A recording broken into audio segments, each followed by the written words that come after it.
I can't do anything in my free time because I spend a lot of time doing paperwork. You know, all that charting after I'm done with appointments. Any tips? And that's coming from Bill, who is in Oklahoma. So, Bill, this is not an uncommon thing. Vets getting slayed by the time monster. Okay. So I'm going to assume by free time, Bill, you mean the time after which your shift is meant to end. This is like a serious disease in our industry. Vets doing heaps of unpaid overtime.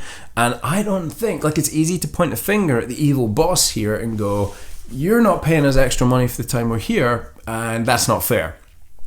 But in actual fact, I think if we looked at the productivity and the efficiency with how we go about our days, we have no one to blame but ourselves. I think that if you're a doctor, and let's say your shift is 8 hours long, and I know there's huge variation in this, but roll with me, okay? 8 hours long. The first maybe 3 hours of your day are going to be consultation. So in the exam room, working out what's going on with animals in appointments.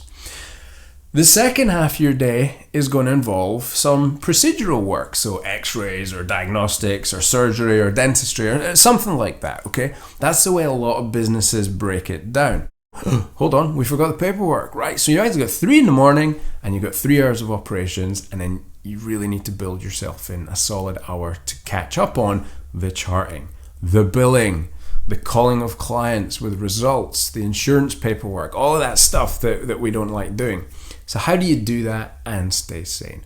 Well, I think you just have to realistically look at the number of ops you can do in that 3 hour period. And probably the maximum answer to that is 2 of any significant note. I'm not talking about sterilizations here, of course, but like 2 dentals, that's doable in 3 hours.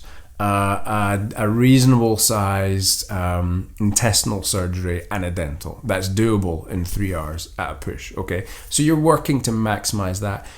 As soon as you go beyond the number that you're capable of doing, though, then you crush your time, and then the paperwork monster is on you, and it's not a monster that ever goes away, because you're going to have to do the forms tomorrow or the day after that or after that, and of course tomorrow has its own forms to do, has its own blood results to report back.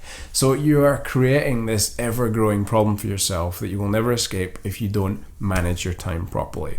My advice is for you to sit down, chart out your day, chart out how many hours you have available, build in your lunch break, because yes, you need to be sane and nobody likes Mad Bunny running around the practice, right? And also build in yourself an hour of calls and paperwork and billing time.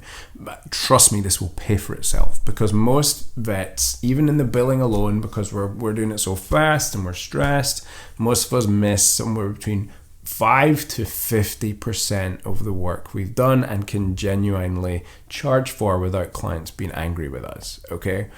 That's huge, all of its own. But then to keep on top of your insurances, your lab results, and of course lab results turn into more workups once you've got your once you've worked out what's going on there. These are all super important things you got to be working on.